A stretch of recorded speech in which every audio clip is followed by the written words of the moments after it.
Best of friends by the time we leave this meeting. Just make it quick. We're all comfortable.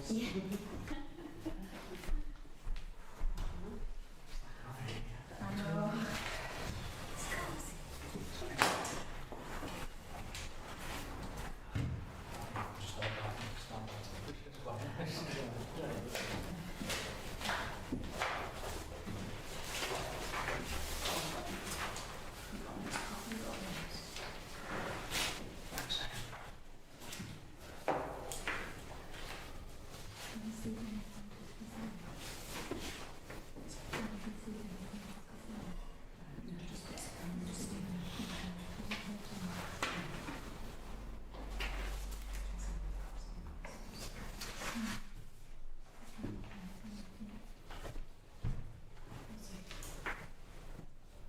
Okay, everybody, so it's 10 o'clock, we're going to begin. Okay, so we do have some people from the public today, so we'll be taking the questions. Would you prefer me to take the questions at the beginning, or would you prefer to, have you got questions somewhere? No, I'm not here to ask questions, I'm just here observing. Yep. I just want to put a little bit forward Okay. for down courts for Mugger Park. Okay. Madam? Excuse me. Just, okay. I'm observing with you. Okay. She's my whole life. Okay, no problem. Okay, so this is the full council meeting. Apologies from Councillor Stephen. We've not heard anything from Zara, so we'll just check in with her tomorrow, just make sure she's okay. Okay, moving on then to any declarations of interest. Callum? I need to declare interest in item 12C, the junior football facilities as a coach at Barnoldswick Town Juniors. Okay. David? Chair, another registrable interest as a member of Lancashire County Council on item 8B. Okay. Lola? As a registrable interest in item 10, transfer of assets as a member of Pentonville Council.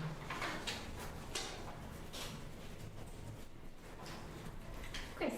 Thank you. Likewise, at item item 10, as a member of Pendle Borough Council, there is also 5D to discuss the AFP projects, which I think might be included as well. Thank you. Any more? Okay, moving on then. Open forum. So, sir, do you have a question? Yeah, I just want to, if you would listen 5 minutes about the mobile down courts. I think it's tired. It needs repainting badly. It is rusty. It's not going to fall down anytime soon, but it needs some work doing to it. It really does. There's a housing estate across the road that's going to have over 100 houses on it. There could be well over 100 children that's going to get added very, very shortly. And they're going to need somewhere half decent to go. There's a little dome at the side. It all needs painting, all inside, down the edges. It's thick with weeds. You know, I've cleaned up glass off it this morning. I'm going to litter pick it all tomorrow. It is a little bit sad on there. It just really needs just a little bit of TLC adding to it. But I don't know where you're going to get the money from to do it. I know money's been moved from down courts, but whether that could have been used for it, I don't know. They've never been donated before, I didn't know what to expect, so I did actually speak to there were about 12 children there on my way up, and I asked them what they thought of it. Yeah, it's all right. One lad says it needs new goal posts. I said, well, what's wrong with it? He said, there's no paint on them. I said, well, I think they'll be all right. I said, it just needs repainting, and he said, there's no lines. You know, I said, we only ever play football because there's no lines for courts, you know, when it first, I think it was about 19 years ago, when it first marked. I don't know whether it's Adam redone since in the last 19 years. I can't remember anything significant done to it. I think it's done well for that 19 years, but I just think it's time it had a little bit of TLC spent on it, personally. You know, I've not, all my children have grown up, I'm just thinking of the next ones that's coming and the new ones that's, you know, going to be coming probably before Christmas, some of them, I would have thought, because they have built some. You know, I don't know whether you can help me in trying to do something for it. Okay, let's have a chat then. Hello. Thank you, Chair. I think it's similar to the mugger that was down at Clough Park. I think that had a big clean up last year and it got repainted. I think Eugene did that. So it might be worth getting him to go down and have a look at it, weed spraying, painting the mugger itself up the lines. It needs something substantial that'll hold up on the ground itself and won't get kicked up and being played on, so I might need to look externally for someone to do that. Thank you, Chairman. I took a picture back in April of the goal posts, the paint on them, and I do know that the Town Council's handyman has purchased the necessary material to get the rust off and repaint the goal posts. And I believe that's been on the board downstairs for a few months now. Certainly since I took the pictures in April anyway. I have got a load of pictures on my phone. I've sent them, Joe, because there's about 30 pictures, all from all different parts, you know, of the movie, you know, the metal where it's all rusting. There's different, it's not just the goal post, it's other areas as well. It's overgrown down the side of the path, but the bit that's overgrown, I think it's supposed to be waterways across, but it's now hanging over onto what essentially. I mean, it sounds like it needs a full assessment. It does. It needs at least rubbing back for where all the rust is, because It sounds like the whole area needs a full assessment of what it needs to be done, and then we need to get it scheduled and get it done properly. Give it some, as the gentleman says, some TLC. Otherwise, it's a 50 grand replacement job. It's one of them. Okay. It's better to tidy it and get it done properly. Okay. John? Can I just thank the gentleman for doing what he has done down there? It's great when members of the public take it into their own hands and actually make a difference. I've lived a bit there for about 12 years, I think. We were one of the first couple we got about Barnoldswick, one of the first ones that started litter picking down there. The problem with the overgrown path at the side, some are coming through the railings and some aren't. Now, I was going to severely cut it back about 5 years ago, but I got told not to because it wasn't really the council or it didn't belong to the council, so I didn't really do it. I just did it enough so people could get past. I've ordered some more loppers because I don't know whether them ones. They're coming tomorrow. Hopefully I can go tomorrow night and just cut them back enough so people can, you know, you walk down the path and it just brush in your face and, you know, best time to do this is like in winter when there's no foliage and you can really cut them back. The rubbish that's in there is ridiculous. Bottles, cans, you know, you can't really get anything out of them at this time of year. It's, unless you want to go in and get scratched to death. Right. You know, but winter is a good time to do it. I say chop that, but well, you're allowed to do it. I'll help. I'm not bothered. Thank you for your efforts. You know. Yeah, and repeat what John's just said as well, thank you. What I would like to do is I'd like to arrange for you to speak with the clerk, and then what we would like to do is arrange for you to meet with our handyman, Eugene, and then you can do an assessment together. You can show all the problem areas, things that you need to be done, because it sounds like you're very familiar to the area, more so than myself. Not a few lads on it, didn't it? Not playing football. We've lived down there for 30 odd years, so not as well. And I'm sure you've got Yeah, very we haven't high got much. standards. I know we've got So that the would be small really good. park on Avon Drive, but that's the only other thing there is. And, you know, there's all these other children that's going to come, and there's a canal there. You know, I want to keep them out of there. You know, if we make it a little bit more attractive, and you know, they might think, oh, I'm going to go in there and play football or basketball or whatever they want. Thank you. Councillor David. Chairman, the Town Council owns and is responsible for the multi-use games area. The rest of that wider area is in the ownership of Pendle Council. Part of it with the County Council, and I'll declare another registrable interest as a member of the County Council. That's a small part of it. The overgrown area behind the fence that Chris has mentioned is growing out between the fence and the canal. The Canal and Rivers Trust deny ownership of that area and it isn't registered and no one owns it, claims it or accepts responsibility for it. Previously Pendle Council has cut some of the branches back overhanging onto the Pendle Council land and Chris has mentioned cutting it back himself. Bloom volunteers did a job on it 10 years ago, you know, quite significantly cutting back to the fence, but getting responsibility for that land, which I believe is the Canal and Rivers Trust, but they deny it, is the key to getting that properly maintained. It's not something that Eugene can do. No. You could do the post though, couldn't you?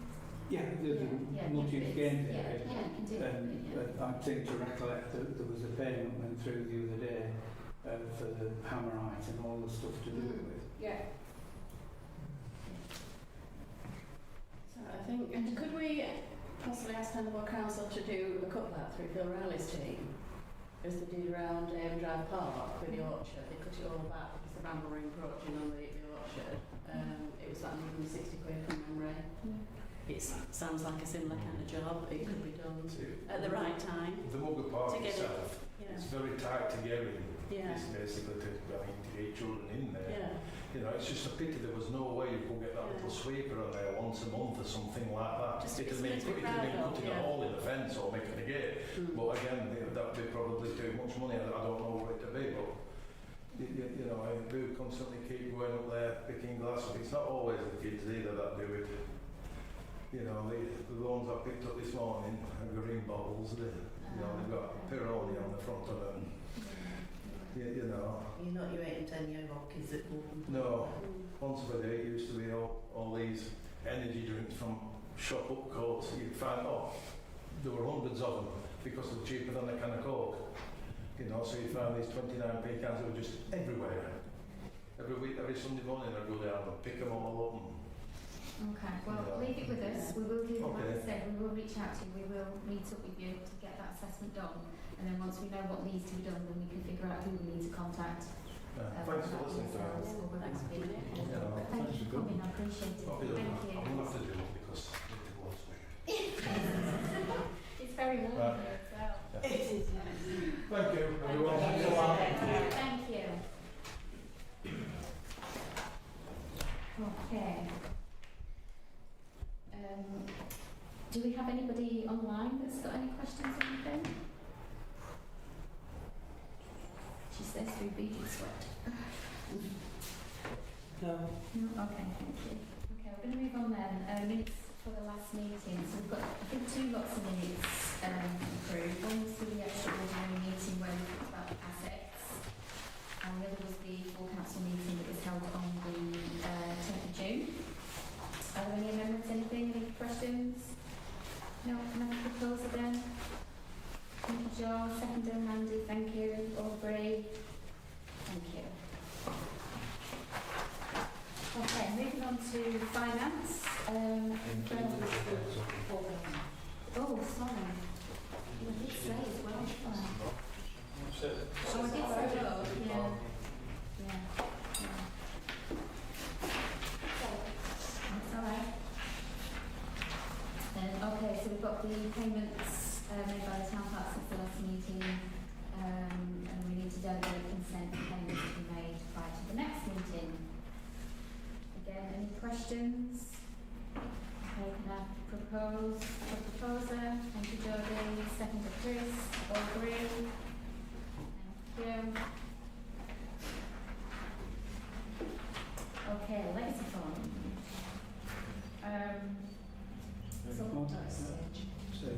Is it? Oh, Sage, sorry, it's because I ticked it. Sage, yes. Okay, so Sage. So, I'm going to let Diane speak about this if that's okay, because it's an hour program. I'm hoping everybody got the sort of abbreviated view of Sage versus Scribe. We use Sage Accounting, which is a cloud accounting package. And it's great, it's obviously one of the market leading packages. It's not really designed for accounts, it's designed for businesses that are putting in their year end and they're doing their profit and loss and working out how much tax they owe and everything. The way obviously we submit the end of year AGAR into the external auditor, etc., is different, and it means there's quite a lot of tweaking outside the package.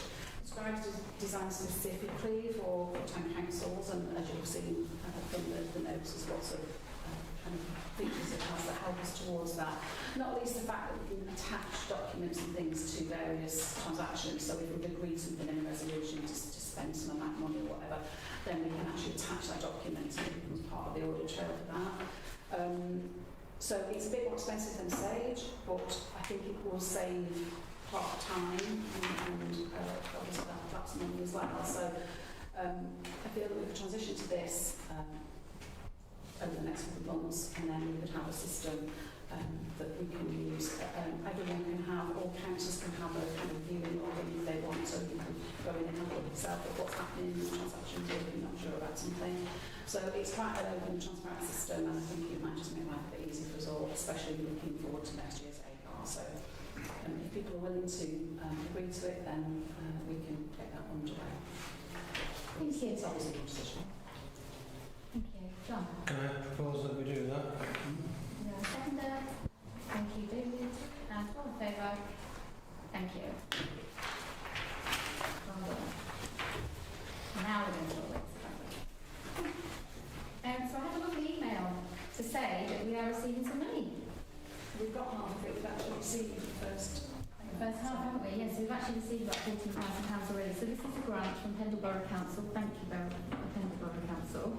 Pendle Borough Council agrees to provide a legacy fund revenue grant of £28,300 to Barnoldswick Town Council to be used on one-off projects that will leave a lasting legacy for the community. The grant cannot be used for business as usual or administration costs. And basically, it comes in 2 instalments. We need to agree the use of the grant will only be for the purposes described above, manage the funding in accordance with proper financial procedures, and ensure the activity complies with relevant laws and regulations.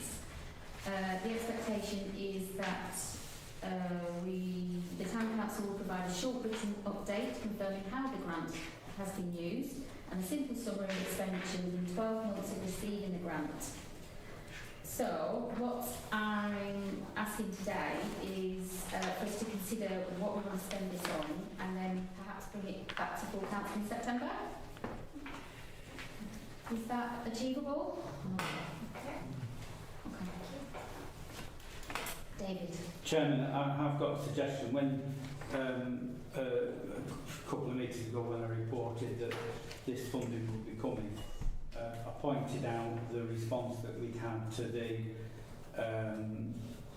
consultation on the Pride Place Impact Fund, and the issue that was coming out strongly from that was that people felt that the town centre toilets were in need of upgrading, and that's certainly a comment that myself and I'm sure other councillors have picked up from people.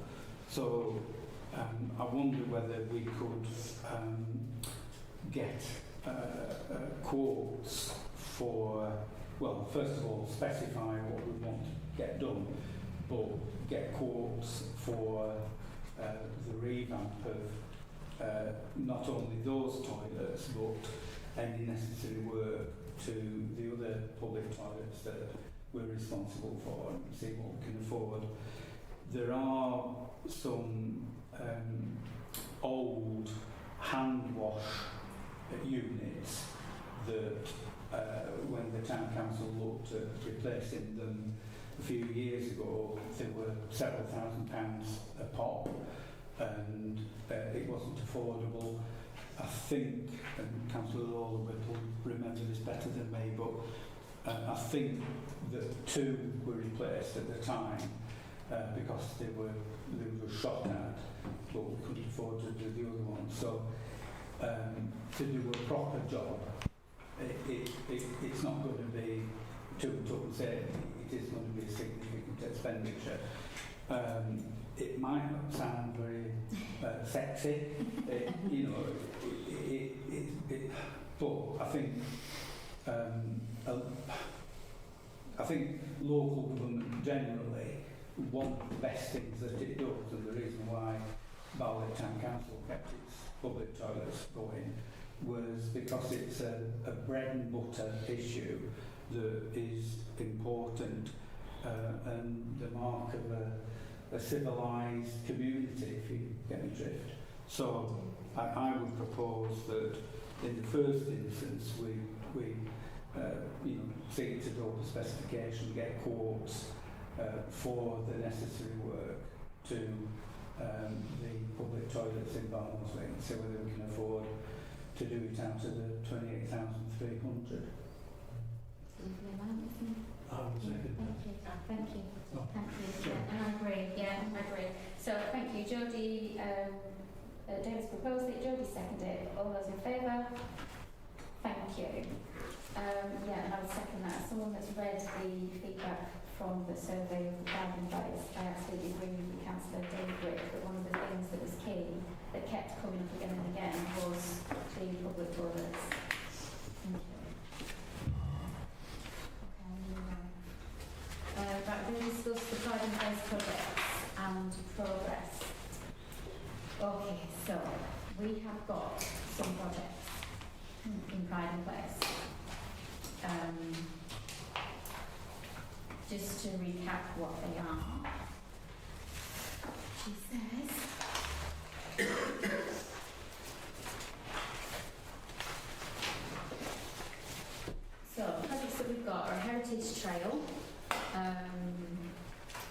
refresh of the Stevenage Stream Trail, and then with the hope of it coming into the town centre. More sculptures at Letcliffe Park, a permanent performance space on the town square, replacing the centre bed at the back and upgrade the tables and chairs currently used, although I think they're dwindling now after the last call that we've just had. A wheel park at Victory Park, replacement of existing, pump track at Victory Park. The other things are the paving around Newtown, and then on our list is paving around the War Memorial at Salterworth and Stockbeck Nursery. Don't think they're actually on our list. I think they're on our list, but not on our list, and I know that sounds confusing. The tree nursery. Yes. The tree nursery was, and I don't understand why the logic of this is, but all the others seem to be under Pendleborough Council's management, and the tree nursery was put under our management, and we picked it up through the Bioscapes working group, and we've been working through that. So I've shared it today, because I got a second quote, and that's gone to Ryan today. So Thank you. what That we're is doing- not confusing. it was part of the second part of the funding as well. So I think it was only early June when Ryan said you can kind of go ahead now. Yeah. But that's one for us to manage within here and share and be proud of in the town. Really. Yeah, it And sounds it's on Coats Estate, so it's another thing. It's another, with the orchard, the play area, we get the mugger looking good. It should bring the, cream the area. Indeed. Okay, so I've shared the projects as they are, the project information that we've received from Pendle, from the officers that are dealing with this. That information's been shared out. Are there any questions on any of the projects? Chairman, there aren't any reports in front of us. You say that the information's been... Yeah, it's been shared out by email. Right, I mean, I'm familiar with the programme, but... Okay, so obviously with the Heritage Trail, I mean, I can read them all out, but which do you prefer? Yes, correct, Angela. Yes, They're all that's sent right. round. Yeah, is everybody familiar?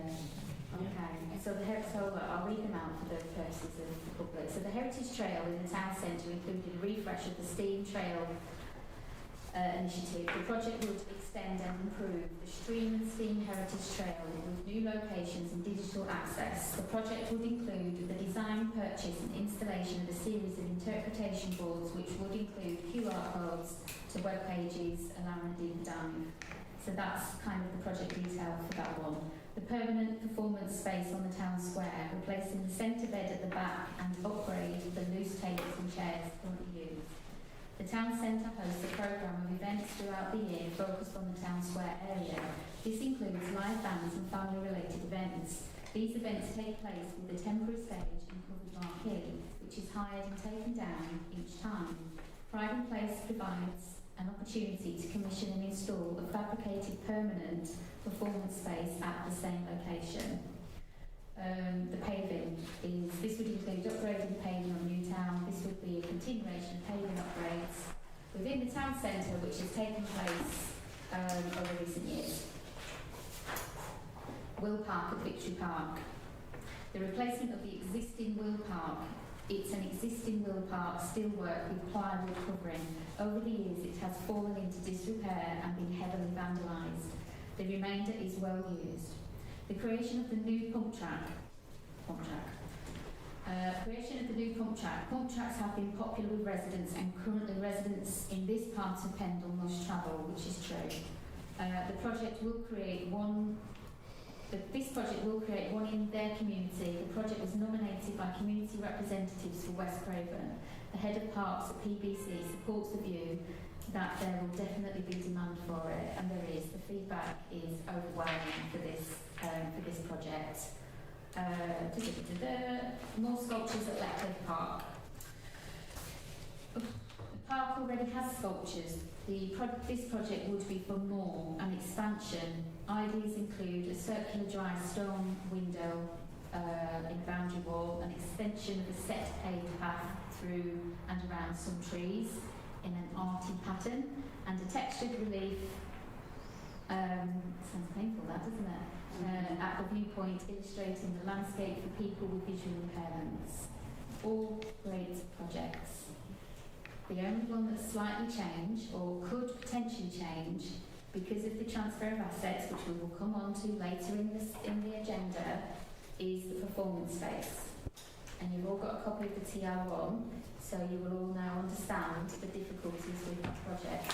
It doesn't mean it will definitely not happen, it just means that because the asset of the town square is transferring to us, when we take on that asset, we have to do our own site assessment to understand what, as responsible caretaker owners, we need to understand what can the square be used for safely, what type of activities, the number of people, and also what would it not be ideal for.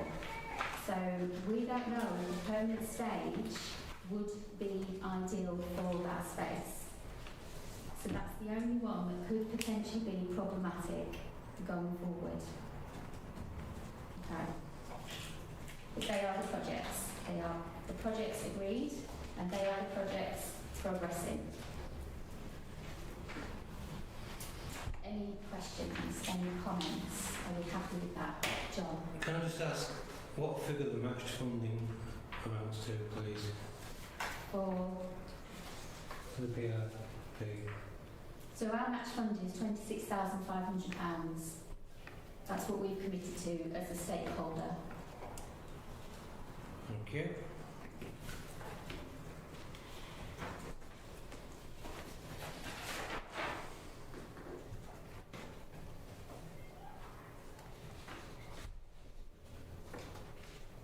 Any other questions? Sorry, Angela. Just, it would be useful to have a little bit more of a detailed information on some of the projects. I know some are just kicking off. I know you had a meeting about the Heritage Trail, not to be involved, but you know, there's a pump track which sounds really exciting and interesting. Everybody's very up for it, but just nice to see exactly where's it going to go. And there's obviously quotes been put in. It'd just be nice to see some visuals around it. Yes. And I think that was probably some of the questions around the performance areas. I don't think people can visualise what it might be, and therefore it's quite difficult and it's left to interpretation, and there's lots of interpretation going around. Yeah, I agree. So all of these projects in their infancy, none of them have started as much really. So we have made that request to Pendle officers, and they are on with that. So hopefully we should have that information to share with this council as soon as we possibly can. So fingers crossed. I know they are on with it.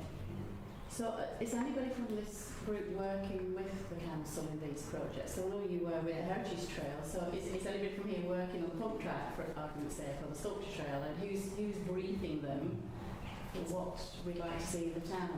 So we're not working with them in that sense, but I think it is important that somebody is given delegated authority so that we can have those conversations. I think previously we were in a very fortunate position that the councillor that was taking us forward for us was then a Pendle councillor. Again, circumstances have changed, so some of these projects,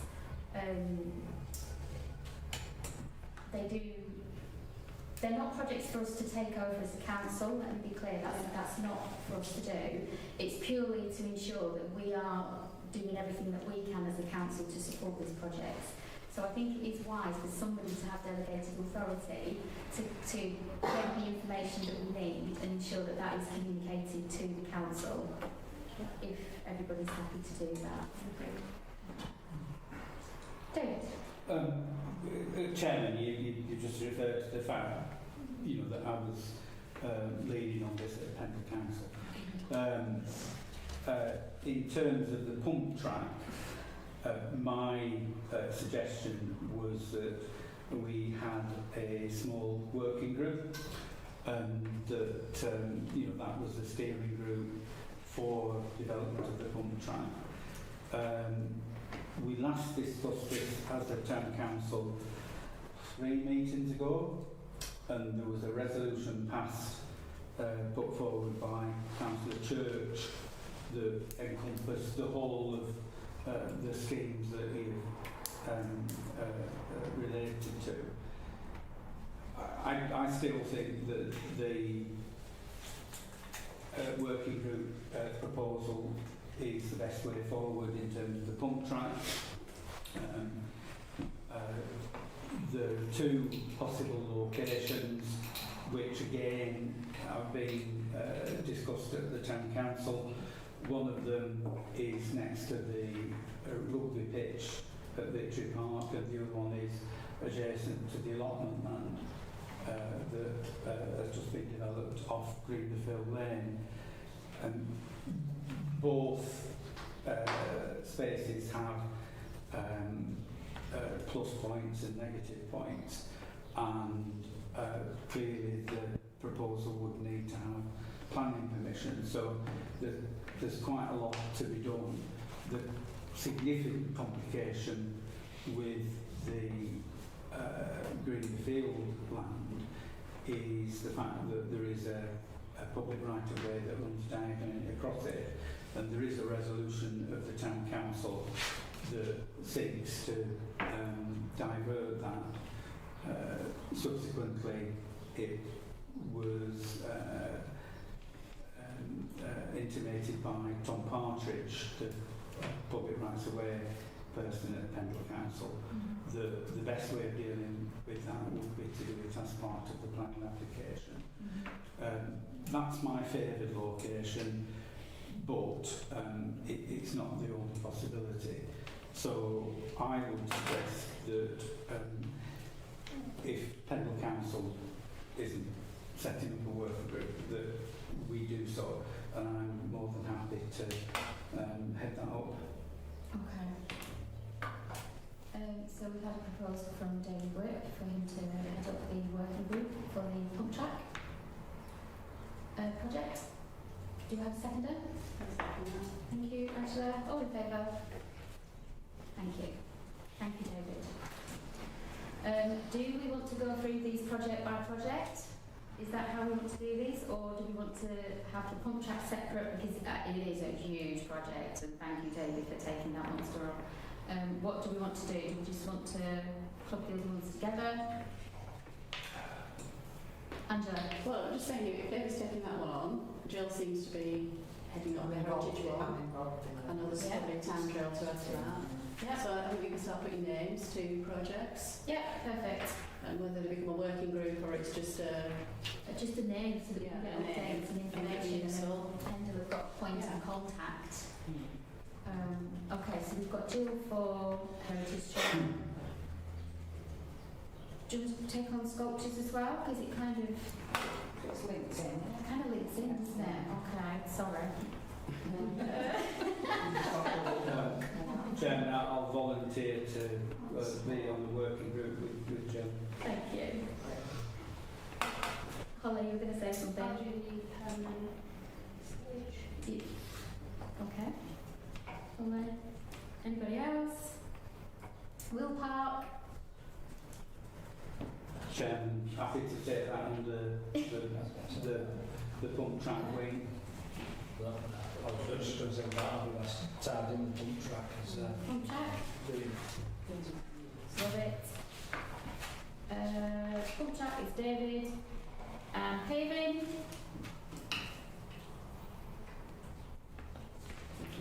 Thank you, Lola. Wonderful. Whew, right, we've got there. So, just to reiterate then, the names that we've got for these projects. So Jill is going to pick up the Heritage Trail, the sculptures, so that is the person that's going to give us the information as best that we can from Pendle, okay, and that's his liaison. Holly is picking up the permanent space. David is picking up the Will Park and the pump track, and Lola's going to pick up the public realm. If you wish to join those groups, please can you contact those people, please? Okay, thank you. Chris? Could I ask about the permanent space? From what you've said now and from the discussion last night, it seemed almost inevitable that this one was going to be shelved and the money shared out between two other projects. Yeah. Now, I haven't heard any more about that tonight. Well, we have been shown the document of the proof. Yeah, the TL1, But yeah. what is the status with that? And I have one question following on from that. Oh, okay, sorry. So, yeah, so there is a risk that this project won't happen because planning permission hasn't been sought, and there is a covenant there, which, as everybody's read, saying that, you know, permanent structure is not permitted, and that they want the usage of the square to be used as a community space. So, as I've explained, it's not 100% no, but it is a very unlikely. So are we still in the position of proceeding with that? If you wish to proceed with it, proceed with it. If this is what the council wants to do, proceed with it and see what happens. If it gets knocked back, what happens to that funding, we don't know, because then I think that funding then goes back to central government, is what I've been informed.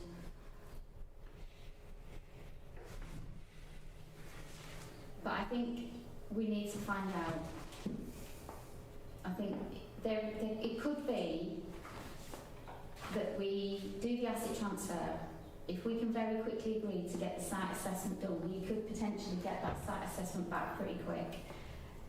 Allow for these designs to happen for the performance stage, to run parallel would be my suggestion, and then hopefully we'll come to some sort of pincer movement where we will have both the designs options and an understanding of what we can do with the square feasibly and appropriately.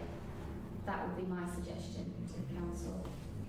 So from what you say, this sounds rather more optimistic than the discussion last night. Well, I think from yesterday's meeting, speaking to the officers, it was a case of this project is not viable. And I asked what was the options, and they said, well, you can go to the executive, similar to what EE are doing, and ask for the funds to be reallocated rather than losing them. So what I asked last night of the committee was, knowing full well that we were meeting this evening, and I was very straight with the committee. I said to them, I have no resolution, I have no authority. I would have had to have had this discussion today, gained or not gained, and then updated the chair, David Hartley. That was what was requested of them, purely to try and avoid that funding from being lost. My question following on from that is, if this were to be, what do you want to call it, cancelled, diverted, whatever, at this stage, how would that decision affect any prospect of resurrecting the plan? Not as a part of this, but as a separate funding stream in the future at some point, or would this close the door on ever doing it again as a standalone project unconnected from this?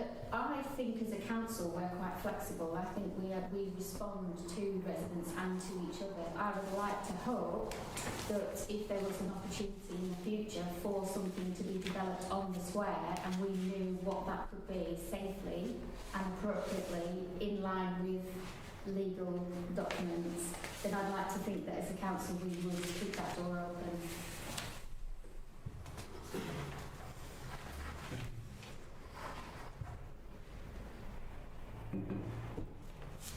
David?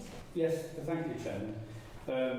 I mean, in terms of the covenant, this dates back to year dot, and after that transaction, the cooperative society built a whacking great building, which is where the town square now is. So I think the covenant is irrelevant. It's a red herring, it's a dead duck, and can be safely ignored. It is correct that planning permission is needed, but I'm not aware that there is anything that means that the scheme is unviable. What it would do is well, I don't want to go over the ground because we have been over it previously.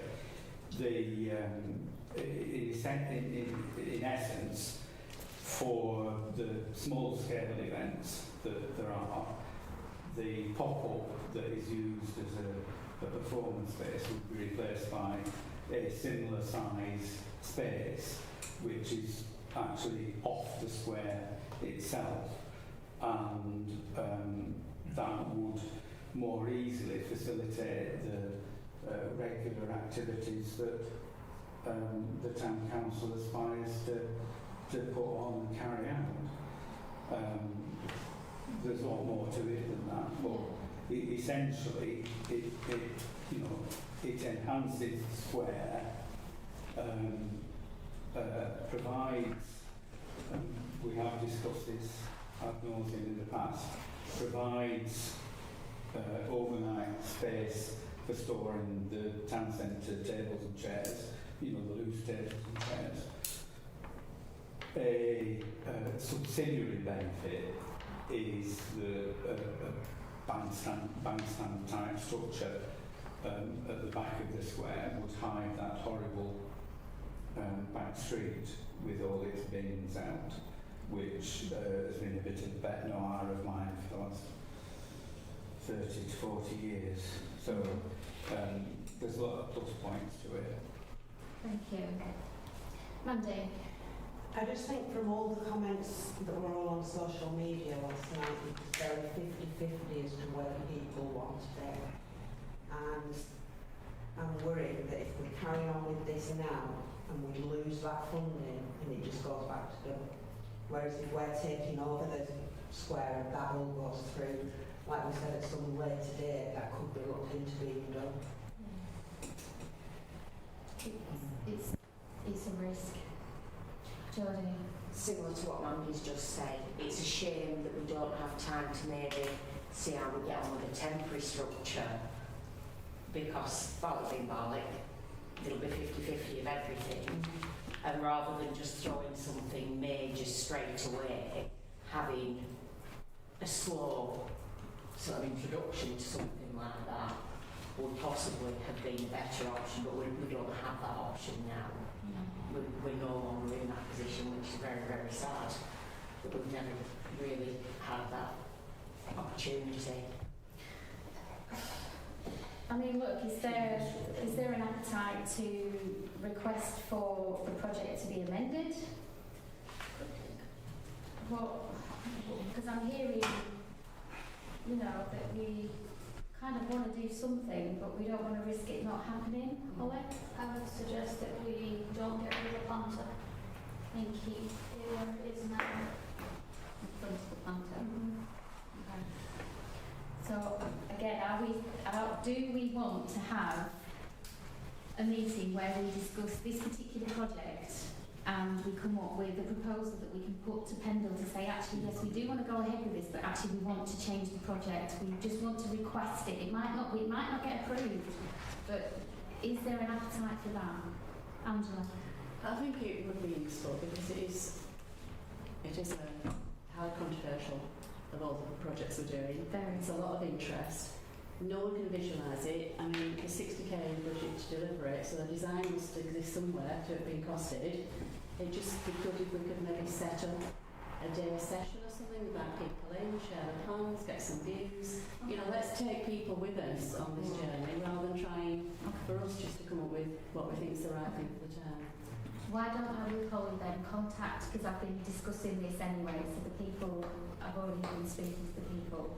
Holly's been named as the person for this. I don't want to disempower you and take it off, make it difficult, won't it? Why don't we see if we can arrange a meeting and then we can meet with the officers, meet with the design person, which I think might be Scott.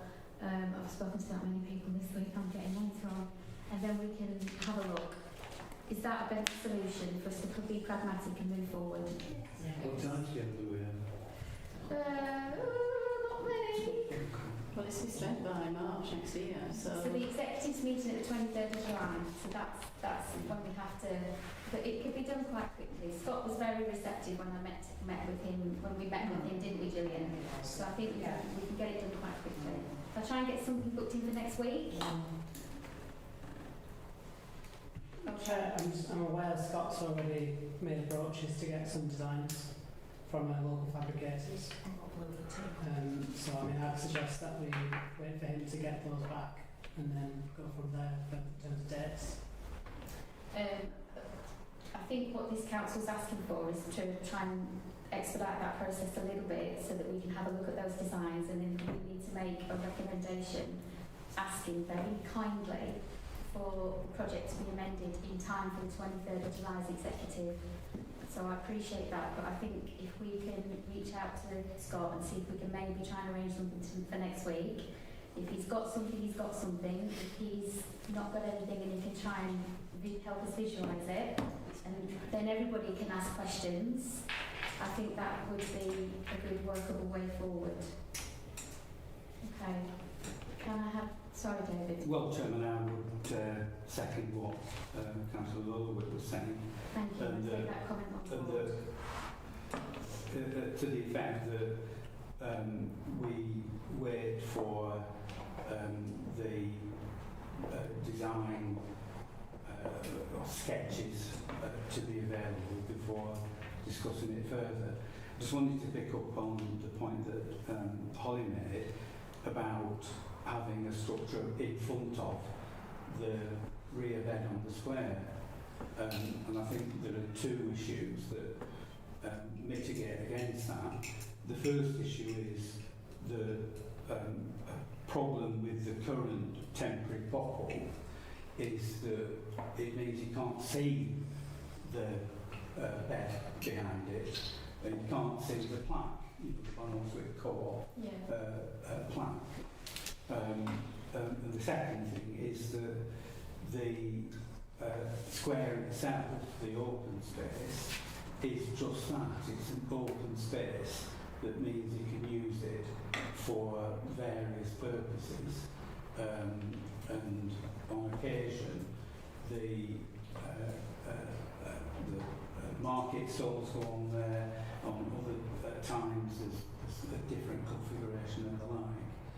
But by putting a permanent structure on the square itself, that you negate the openness and the flexibility of using that square. And I say that as someone who was involved with the design of the original town square that included Old Gormless, which we thought, well, that'd be a nice feature in the middle of the square as a focal point, and then for the next, well, however many, 20 years, 30 years, I suppose, Old Gormless was always in the way. But you couldn't use the space flexibly. So I think it's crucially important that the flexibility is maintained, the openness is maintained, and we don't put anything permanent on the open square itself. And like I said, I take your points on board. I don't want this to turn into a design and planning meeting. I think all these points are equally valid, and I think it just goes to show how important that we all get together to discuss this one. So I do propose that we reach out to Scott to see another Pendle officers to see if we can arrange a meeting for next week, and we'll send it out to people. Is that okay? The amendment that Cutlove and I put forward is that we ask Scott to arrange a meeting when the sketch designs are available. As well as, for yes. inspection. No, agreed. because there's no point discussing the design before they've actually got the suggestions in. I think council members would like to have a meeting with Scott so that they can ask questions and put things to them. The proposed... Guys, come on, what do you want? Jodie? Just some answers from the people that are designing it. Okay. So, do we want to have an initial meeting with Scott so you can ask your questions, and then we'll also have another meeting with him when the designs are ready? Yes. Okay, that's the proposal. Can I have a person proposing it? Seconder? Thank you. All in favour? Thank you. Okay. I'm going to move on now from Pride in Place, if that's okay. Thank you.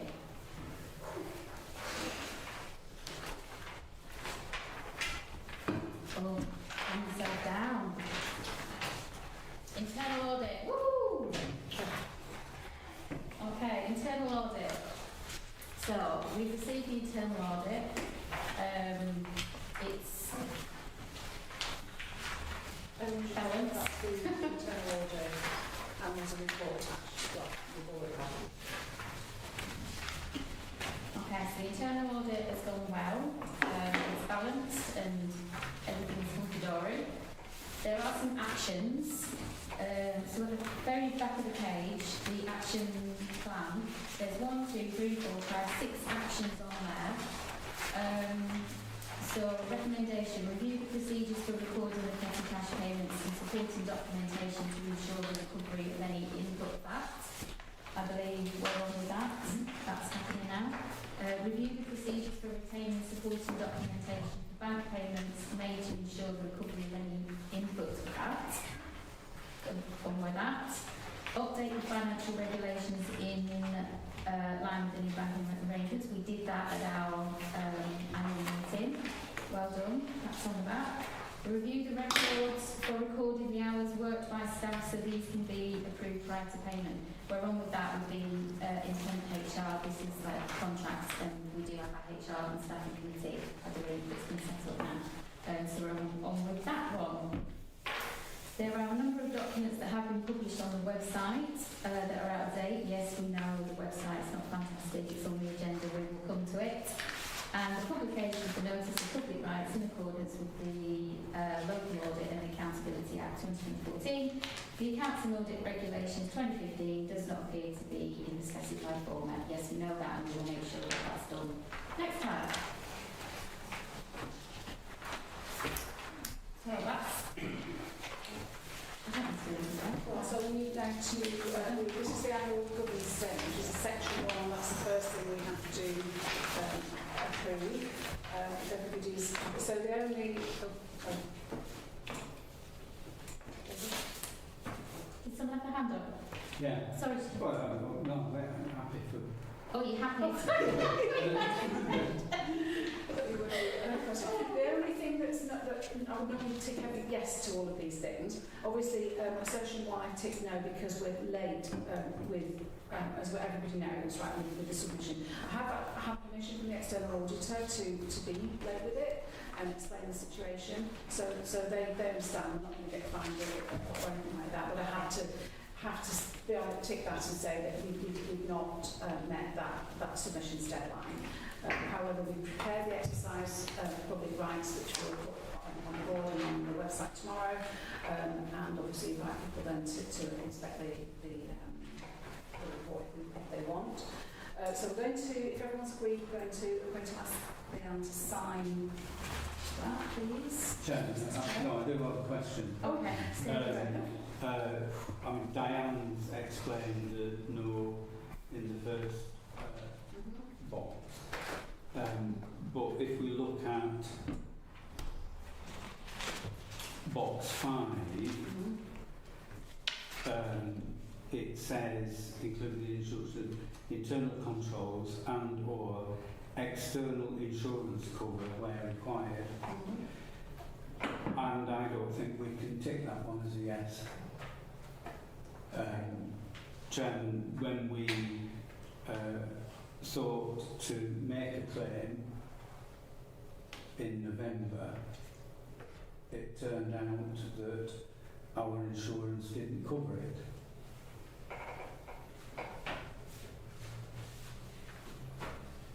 So, What claim? well, it was following the switch-on event Oh, okay. with the van. Yeah. So that ought to have been dealt with the insurance company. But, and I don't think any members of the town council were aware that we weren't covered. I'm not aware of that, so it's Who would cover you under that circumstance? Sorry? Who would cover you under that circumstance? No The insurance. council's insurance. No, you've not got insurance for that. Well, Chairman, my recollection at the time is that the then clerk said that we weren't insured for events with over 6,000 attendees. Yeah, that's different. That's not Probably different. the van incident, you never get covered for that. Yeah, Chairman, the point I'm making is that there wasn't insurance cover in place.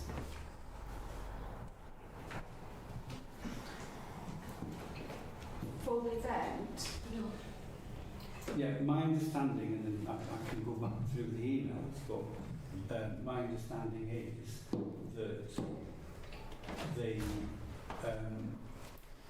claim was rejected because there ought to have been a separate process in place to get insurance for the event with that number of attendees. For a van, No, for the event. for the event, but we're not talking about the event, we're talking about the van. No, we're talking about the event and the fact that it wasn't insured. So the responsible financial officer was required to ensure that the insurance was in place. Okay. For the event. Well, for all the activities of the town council. But going back in time, it had been verified with the insurers that we were covered for all the events that we were then doing. At some point, this has changed, and there are further requirements which weren't adhered to. As a consequence, we didn't have insurance cover for that event. Okay, so we will have to take this back. I mean, And we will have to the check. problem is that if we don't sign this off tonight, when we'll miss, we have an extension till the end of July Yeah. to submit this.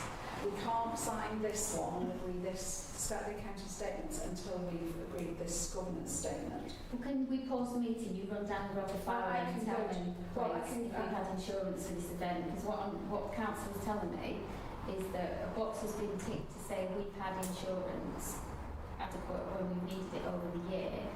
But Councillor David Witch saying that we potentially didn't have insurance for the Christmas switch on event. I mean, we've got So public we can- liability insurance because the internal auditor has seen that public liability insurance. So And is that the insurance that we're talking about? Well, that's the insurance that would have covered us, but But you're saying because it was over 6,000 people, it should have been a different Yes. insurance? no, it turned out that the insurance company required any events of that number of attendees to have separate cover. And that's the case now, that we are required as a town council, if the number of attendees is above a certain level, is that we've got to have a special agreement in place. I mean, I've got last year's document here because I had to supply it to the internal auditor.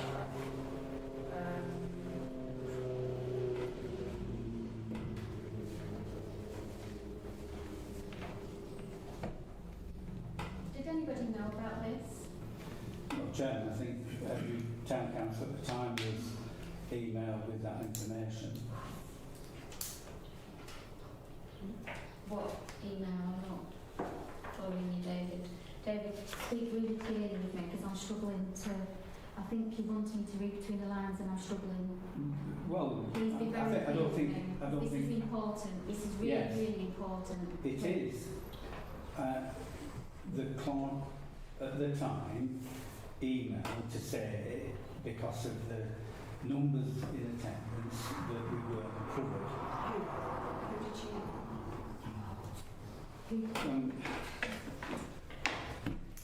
My recollection, Chair, is that she emailed all members of the council. Well, I've not seen it, otherwise I would have shared it with Diane. Has anybody else received this email around the table? No? I've heard it verbally. You're aware of it verbally? From the clerk. From the clerk, okay. Well, no evidence on that whatsoever. Just, let's say so. Okay.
everybody, we're going to return back to the AGAR now.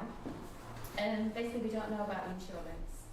It's not possible for us to speak to the insurer this time of the evening to establish exactly what the level of cover goes up to or what it was at that time. We cannot confirm if it's 6,000 or 1,000. We do not know how many attended that event. So what we're going to do is we're going to be open and honest, because this is the tenure of my chairmanship. We're going to say no, because I think it's more important to say no than say yes and be incorrect. So in order for us to sign and agree this evening, we have ticked no. If everybody's okay with that? Okay, so the proposal is that we accept the AGAR. Section 1 of it. Section 1 of it. Do we need to... Move that. Yeah, so proposer. David's just proposed it. Thank you, I'll David. second it. I'm literally sweating my eyeballs now. John is seconding. All in favour? Thank you. I'll sign. This one, Chair. This one here. Yes, sorry. Oh, I'm melting. And then can you say with the accounting statement, so you can make sure you're happy with the accounting statement, and then you can also... Yep, section 2. Chairman, on this sheet,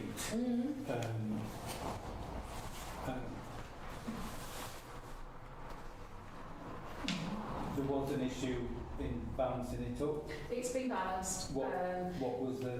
So I've had to explain the variance. So there wasn't that it was the way the cash in and out had been recorded. I suspect from the box bar, but the auditor has balanced that, and that's fine. I do have to explain the variance in the lower receipts that we had, excluding the precept. But that actually is down to several things, including the UK SPF funding, the Cornmill Place funding that we got back, a repayment, a refunding of some water sewage monies that had been going on, I think, for some time with Water Plus, and lower VAT refunds, I'm guessing as a result of actually all these things we haven't had as big a VAT refund this year. So it does amount to that amount. Everything else, staff costs have gone up a little bit, but that's because we took on a new permanent part-time member of staff with Tracy, and then there were also some we're paying increased HMRC amounts and pension payments. So those are the only two things, variations I've had to explain. Thank you very much, Chairman. That's very comprehensive. So if we're happy, then... Can I move that one? Thank you. Yeah, can you second? All in favour? Thank you. I will get those signed off tomorrow, sent off tomorrow, and the exercise of public rights posted so that we can move on with that. Thank you, Is everybody. that all? That's us all. Okay. Thank you. Right. Chair. John. Just well done to Diane. She was really thrown in at the deep end on that one. And I think she's really earned her stripes. Well, thank you very much for that. Yes, it has been a challenge. What's the idea? Oh, I'm deaf by email this week now. Okay, so we're going to move on then to agenda item number 7, committees and working groups. Okay, so have committees met? Do we have chairs? Okay, who is chair of HR? That's me. Me is Gillian. Do you have your schedule of next dates and things? Yes, you've got your schedule of meetings. There was a clarification required around the 4.1 on the terms of reference. Yeah. Source and Perfect. Anything else to share? Nope. Simple. John? Just point out that I wasn't quoted onto any committees in my absence at the last meeting, which was surprising, but I will volunteer to on general purposes. Okay, thank you. Okay, so, can I... Chairman, do you say that the committees have met? Yes. Yes. When did the agendas get sent out? So people, after our meeting, our last meeting, it was decided, well, during the last meeting, the people who were arranging themselves on the committees agreed to just get together for a short sorting out chair and agreeing to the meeting set. So I think everybody's had everybody emailed each other and they've arranged for a 20-minute meeting to get those things sorted, and my understanding is everybody's done that. I think you attended the general purposes one, didn't you? I attended general purposes to take the minutes. You sent the agenda, you sent Certainly invites and agendas out as usual, so... everyone's email. Yeah. Chairman, through I have an to say, email. I've not received any agendas. So it's gone to your email. I don't know. Everybody else has received them, so I don't know what to say. I thought, Chairman, that there was requirement for them to be hard copy. Don't think That's in the standard orders. I don't think it says anything. Angela, do you want to say something? I was going to say we've got an email in reference to the different days. John? Can I ask David, are you using now the Barnoldswick Town Council email? No, I'm not on it. Why not? Because I don't think there isn't any necessity. There's been a resolution. There's been two resolutions. Resolve This that was going to council- be the means of communication. this Chairman, council- I think we are required to have agendas dispatched so that we receive a physical copy. Well, this was just a meeting day to get together to actually... Yeah, there wasn't really, the agenda was just agree a chair and meeting dates. And that was actually the extent of it. So It has all been communicated. Sorry. Again, what Angela said. So have you not been engaging in any of the emails I've not since the seen any. resolution? I've not seen any. David. But strictly, local government acts all of that, there ought to be paper agendas sent to respective town councillors. So if you're having a meeting, you give 7 days notice or whatever the notice period is. Yeah. I mean, neither Lowland nor myself received any agendas for this meeting tonight. But the agendas, so I sent this time last week, I sent an email to everybody to say that the packs were ready to collect, but the packs are always ready to collect a week before the meeting. Well, I mean, in that case, Chairman, I was in this building last Wednesday. Nobody said, oh, there's an agenda for next week's meeting. Well, the packs were in the office, and that goes Wednesday. Sorry, so Lola, are you not accessing the email either? You're not accessing the email, you haven't engaged in any of the council business emails that have been going around, you haven't attended any of the committee meetings. Wasn't aware that happened, Chair. Okay, why are you not using the email? There's been a resolution, this council agreed as a collective, that would be our agreed form of communication. And it's been absolutely brilliant, I've got to Yeah. say. I feel Oh. totally up to date with Thank things. you. We get things really efficiently. You ask for something, you get a response, we get collected answers to stuff. It's been a game changer. So I think you're disadvantaging yourselves by not using that email address. David, you said that you didn't want two lots of emails, so you wanted us to use your Pedal Borough one. So what's the reason now? Well, I just don't go on with it. But, Chairman, the point I'm making is that we should be sending out agendas, that notice should be given to councillors, and I wasn't aware there was any meetings. Because you're not using your email, they are sent out, there's nothing in the standing Right. orders that says So- that they have so, to be Chairman, handed. were they So you want so were clerk they- to come to your Chairman? house to hand them to you, is that what you're asking for? Well, I just put them in the post. But, Chairman, were they put on the notice boards? You gave me a week after. I don't Were know. they publicly... So these were just meetings to agree a chair and dates, right? So They weren't specific. Well, Chairman, either they're a meeting or they're not a meeting. I think it was suggested at the last meeting that we asked committees if they wanted to sort out their chair and their dates then. And I think the general consensus was people didn't want to do that at that meeting. So we formulated the committees at that meeting. And everybody was given the opportunity to say, right, well, are we going to say we're going to have a chair or we're going to dates in the diary, and if Joan versus other people wanted to vote for their chair at a meeting. I must say, I'm concerned to hear that you're not using the agreed form of communication and you've just agreed to be on working groups for things. As a council, do we want to discuss this and consider this? No, I'm absolutely shocked. we've I'm already discussed it absolutely in the shocked. past. Yeah, it's been discussed time and time again. Okay, so standing order say that this council gets to agree who is on committees. Do you want to discuss that? I'm absolutely shocked.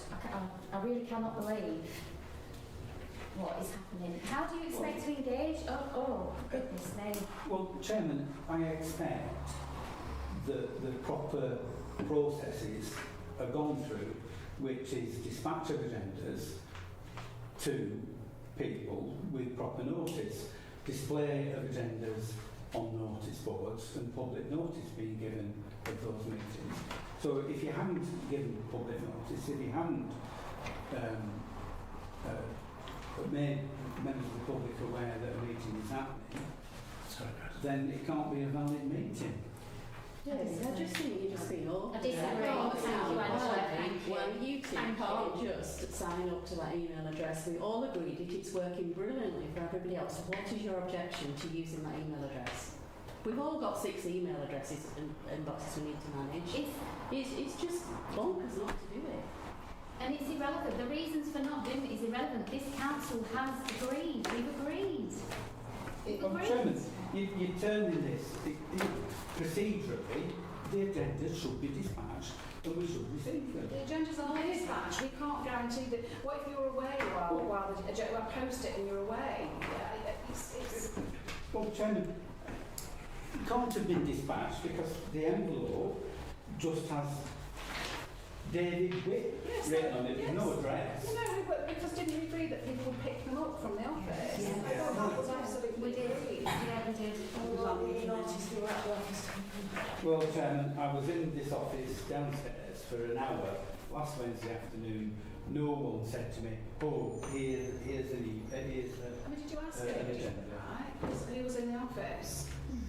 I know that everybody's quite busy with the fun day arrangements, but we had a work placement student, and they absolutely packed all those packs up and they labelled them ready for people to pick up, and everybody picked their pack up. So, sorry, just to go back, what's happening about this then? Because now I'm concerned that the council is not going to get communications from David Wick or Lola about these projects, because then choosing and continuing to choose not to use the email. Well, then it can't be part of working groups. Is that a proposal? Yeah. Do we have a seconder? Are we in agreement? Thank you. Okay.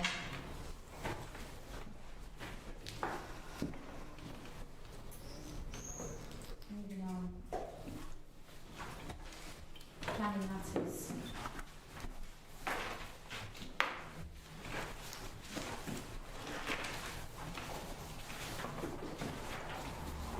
Okay, so now the committees are formed, can you decide who wants to handle planning applications? Because I think at the last meeting there was an appetite for the planning applications not to be brought to full council and possibly to be taken to... Wasn't Steve interested? Yeah, he was. He's given his opinion. Yeah. Okay. Should we put it on the agenda for September? Yeah. Okay. Yeah. If you can take a note to put it on the agenda for September. Okay, so we've got a couple of planning... sorry everybody, I'm just absolutely shocked. So we've got 2 planning applications, one for 7 Taylor Street, Barnoldswick. I have negotiated a slight extension to the deadline, so don't worry about that. So the full erection of a detached domestic single-storey garage with a retaining wall, alterations to land levels and the formation of access steps. Have we got any comments or questions?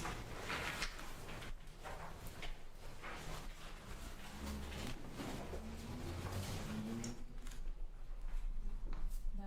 Okay. Do we want to give approval? Yeah, okay. No, just that we're okay with it. Okay, let's just move through these then. Can I have a proposal, please? Thank you, Holly. Seconder. Thank you, David. All agree. Thank you.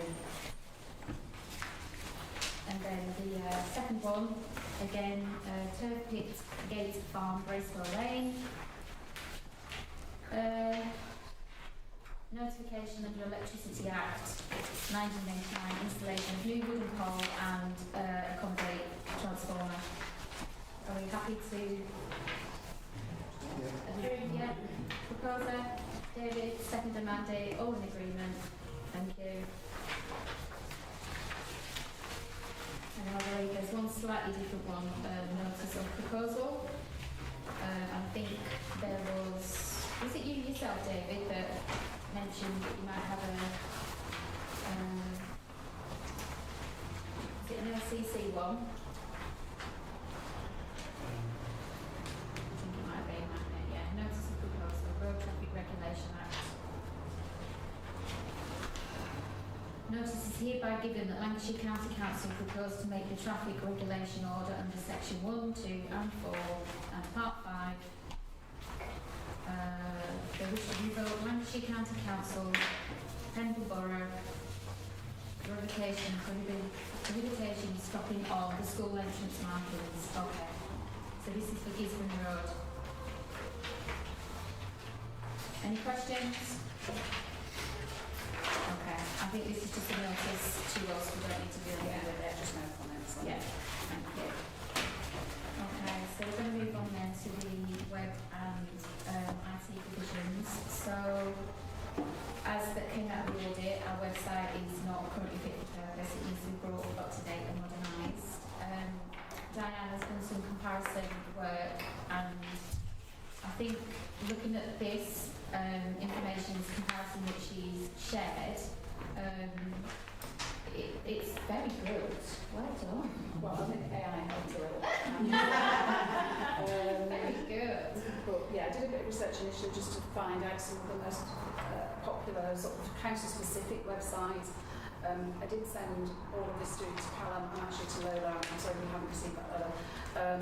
For a slightly more extended version I sent all together with some of the background of the various companies, but I do really appreciate getting all of that. So obviously the site we've got at the moment doesn't really fulfil its function in any way. So I think we need to get something that's really fit for purpose, and we can get documents on there really easily and then just fulfil our regulatory requirements.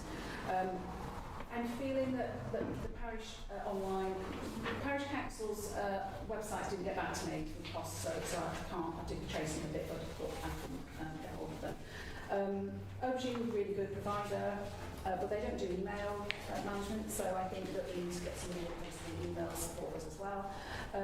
Parish Online, they are a not-for-profit and they do a lot. I think EAB's got a Parish Online site, and EAB's site's very good.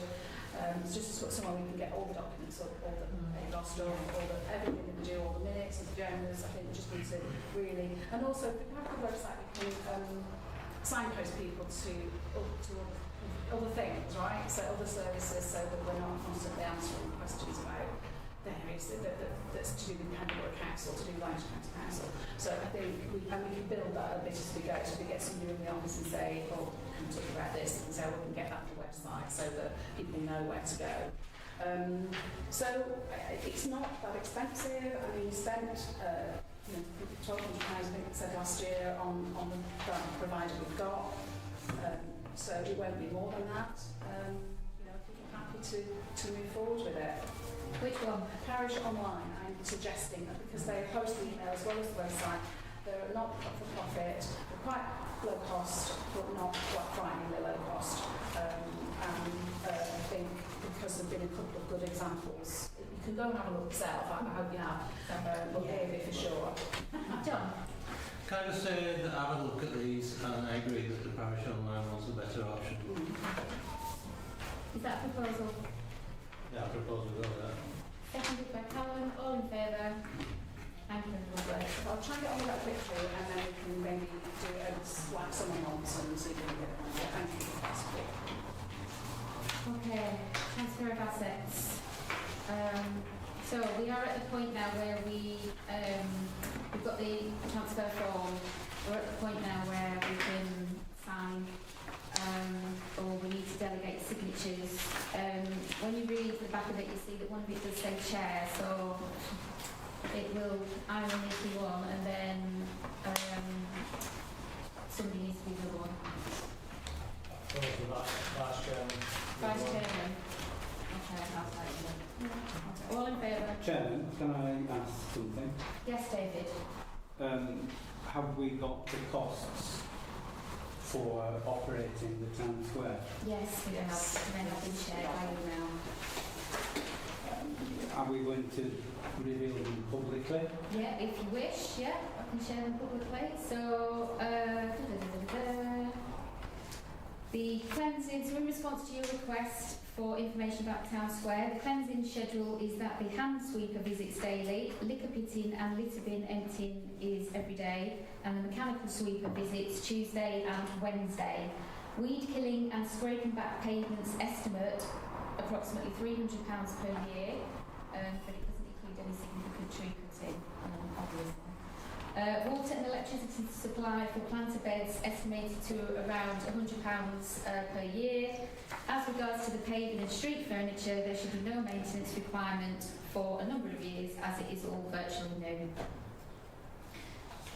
Okay, so we've had a proposal. So, Chairman, Yes. so the cleansing, are Pendle Council proposing that the Town Council pay for emptying the litter bins and sweeping? So they're It's telling us not the, clear.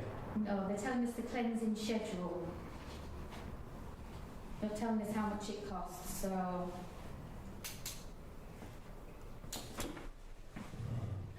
no cost.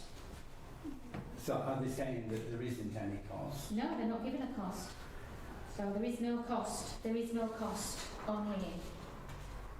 There is no cost. I can go back and ask. Well, I'm just aware, Chairman, that the Town Council didn't used to pay for the play area litter bins, and we are now paying, you know, into the thousands for that. Okay. So it would seem to me, given the number of visits that Liam does to the town square, if they introduce a charge for that, which I think would be very unfair, that could amount to quite a significant amount of money. Okay, I'll ask the question. Do we think that this is sufficient to stop this proceeding? I would wait until we've got some information, because if it's £5,000, £10,000, whatever, Okay. that is not included in our budget. Okay, so we've had a proposal and a second for the Vice Chair and Chair to be delegating authority to sign this document. We need to take a vote on that. So all those in favour of that, please. 1, 2, 3, 4, 5, 6, 7, 8. Thank you. All those against? Abstaining? Thank you. Okay, so Just like to point out that none of the costs of the square are included in the budget. no, we No, know. we're not. That's why we're rebudgeting in September. I think you might have missed the last meeting Oh, sorry. on it. I watched it live. Yeah. Yeah. Did you go and make a brew then? Weren't paying attention, were I? Okay, so I will ask the costs and I will share the information with everybody. And then when we're notified that this can be signed, then Cal and I will go and sign it. Yeah, I make a proposal that we know that no matter what, with anything we take on, if it involves being, at some point we're going to end up having to cover the cost of things anyway. Yes. Do we not just proceed with signing on the square anyway, knowing that no matter what, at some point when PVC becomes no more, we'll have to enter into negotiations with LCC or whatever it will become from there. So no matter what extra costs like any bins that we have to cover now will be part of that negotiation anyway. So if a couple of extra bins that we have on the square would just become part of that discussion and negotiation. I think we go ahead and proceed with signing for the square, which I mean, as far as I know from the small groups that I've been talking to about it, that is the one thing that pretty much everybody in the town feels as a town we should actually have. Yeah. Okay. So if I can get that proposal, just go ahead anyway. Okay, proposed, seconder. Thank you, Holly. All in favour? Thank you. Okay. Do you want me to read out the TR1 for the purpose of the public with the covenants on? Yeah. Okay. I think, Chairman, that's been published as part of the agenda for the meeting, so that's publicly accessible. I think just for purposes of clarity. Okay, so the transferee hereby covenants with the transferor with the intention of binding the property and each and every part of it to observe, so covenant number 1, to observe and perform the covenants contained, mentioned or referred to in the register of title number LA 69649 and to keep the transferor fully and effectually indemnified in respect of any breach, non-observance or non-performance of the said covenants. Number 2, not to use the property for any purpose other than for the established use which is defined at the date of this transfer as a town square. Not to dispose, transfer or otherwise assign the property without first obtaining the prior written consent of the transferor, such consent not to be unreasonably withheld or delayed. Number 4, not to erect any additional buildings, walls, fences or other erections without the prior written approval of the transferor, and any such approval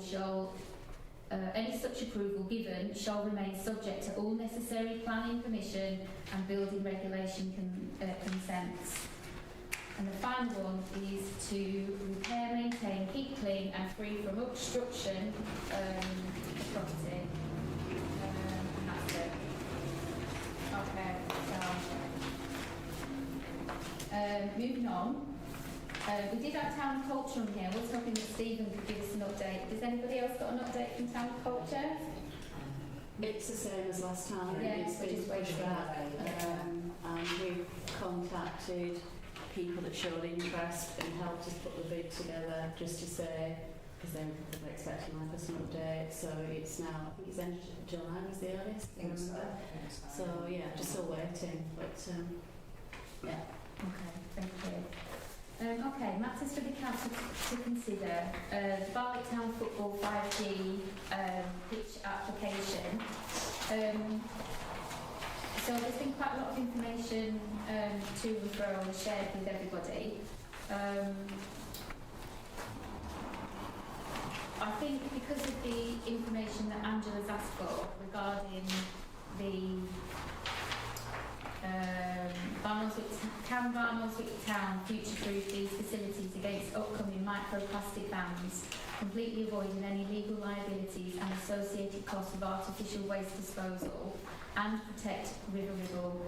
In addition, do we believe that the proposed biodiversity enhancements that they have referred to in the information, like wildflower planting and hedgerow improvements, can offset the introduction of microplastics and PFAS into our local water system? I think they're very valid points.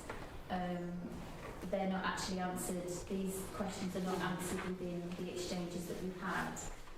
So I think, Angela, if it's okay with you, I'd like to arrange for us to meet with Barnoldswick Town Football Club, just to see if we can iron these out, because we are getting some information. Well, no, we're getting a lot of information, sorry to do them a discredit. We are getting a lot of information, but your questions are very valid, and I think as a council you're absolutely correct, we need to answer them. I think it's just having that balanced view. You know, I mean, it's obviously not going to be popular putting this forward as an argument, but I think until we can all answer those questions and be happy in ourselves, because there might be, you know, there might be with regrettable substitution in 10, 12, 15 years where actually it's either banned, you can't get the infill material or whatever, and we don't want to be in that position. So it's not to say, I mean, I've got grandkids that play football and I subject in Skipton, so it's not to be negative, it's just to make sure that we all do the right thing, and the football club do as well. Yes. So I don't know, Callum, you're closely Go on, Callum, you had associated. your hand up. Yeah. Sorry, this isn't related to my It's not your interest. I agree with what Angela's saying, that we need to get the points that we've asked answered. But given that the full council's not meeting, is this better served going to one of the committees, whether it's spaces or the general purposes, because they will be meeting before the full council meets, and it just keeps the ball rolling on this quicker? Yeah, good idea. Oh, yeah. So it's just which one does it fall on? Which one would it fall under? The GP, I think, because Yeah. obviously the bioscapes are very Yeah. environmental minded, Yeah. balanced discussion. So Okay, so I'll put an amendment to your proposal to seek a meeting with Barnoldswick Town Football Club, and this item matter be moved to general purposes committee. Thank you. David. Could I ask what are our responsibilities as the freehold owners of the land? In other words, do the leaseholders require our consent? And the second part of the question is planning permission required for this change? So when I spoke to Barnoldswick Town Football Club, they said that planning permission, they seem to think that planning permission will be needed.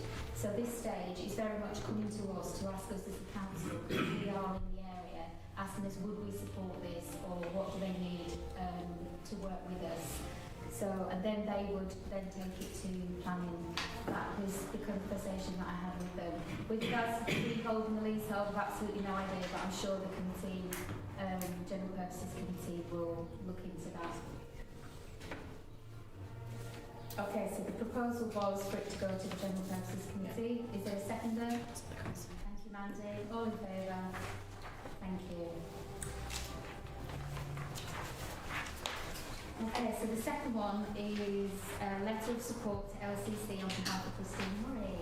I think this is for the space downstairs, isn't it? Yeah. So what do we need to do? Well, so Christine's been trying for some time to get space in the basement for the art activities. And I think she would be very grateful for a letter of support from us to LCC in doing that as the building owners. So I've moved that we do write a letter of support in full favour of those activities moving in there. Thank you. Seconded by Jodie. All in favour? Thank you. Councillor Lola, do you want to draft that, or do you want me just to, because you know the ins and outs of it, I'm happy to draft a letter, but if you know what you want to say, is that something you'd like to do, or? Not really. No, I don't that's need it. Right, well, if you're happy for me to, then I'll take that on. I love it. Okay, so junior football facilities. So the proposal for an extension and management of junior football facilities. So I think you're asking for a new fence line.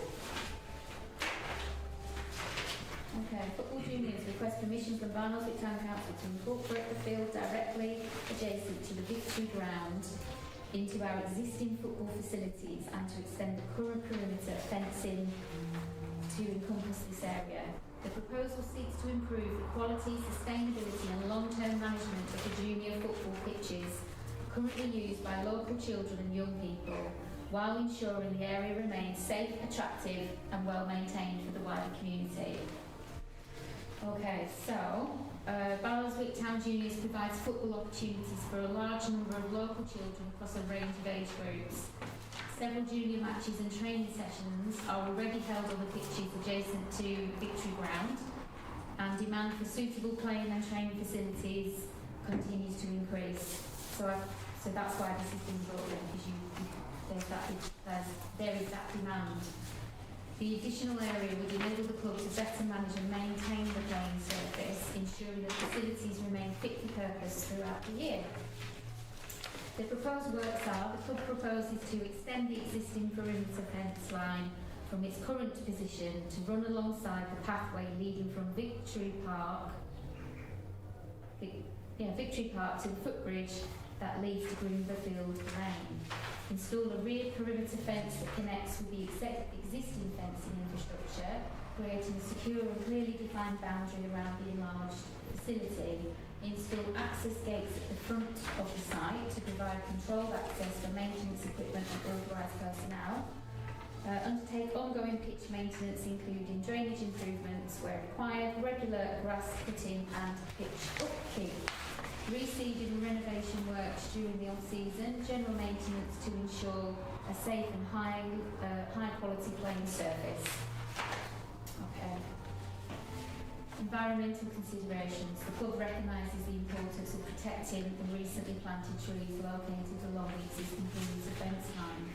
As part of this proposal, Barnoldswick Town Juniors FC will install a low protective fence around the newly planted trees to prevent accidental damage during maintenance activities and football use.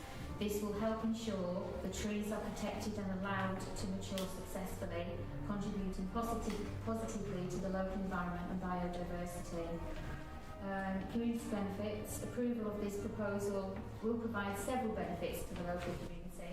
Improved sporting facilities for local children and young people, increased opportunities for participation in organised sports and physical activity, enhanced management and maintenance of the playing surface, reduced deterioration of pitches through improved drainage and seasonal renovation, protection and enhancement of existing environmental features including newly planted trees, continued development of Barnoldswick Town Juniors Football Club as a positive community asset.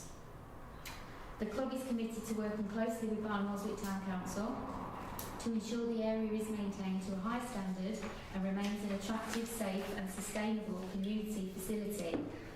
The request, Barnoldswick Town Barnoldswick Town Juniors FC respectfully requests that Barnoldswick Town Council considers and approves this proposal to allow the extension of the existing fenced area and the ongoing management of the adjacent field for junior football activities. Costs associated with the proposed fencing and gates, we hope to split the costs. We would welcome the opportunity to discuss the proposal further and provide any additional information required to the council. And then there is an info kit, I don't know, an image, a map, that's the word I'm struggling to find, outlining the fence area. Okay, sorry, Jodie. No, I was just going to say, would it be worth, obviously, the opportunity to discuss it?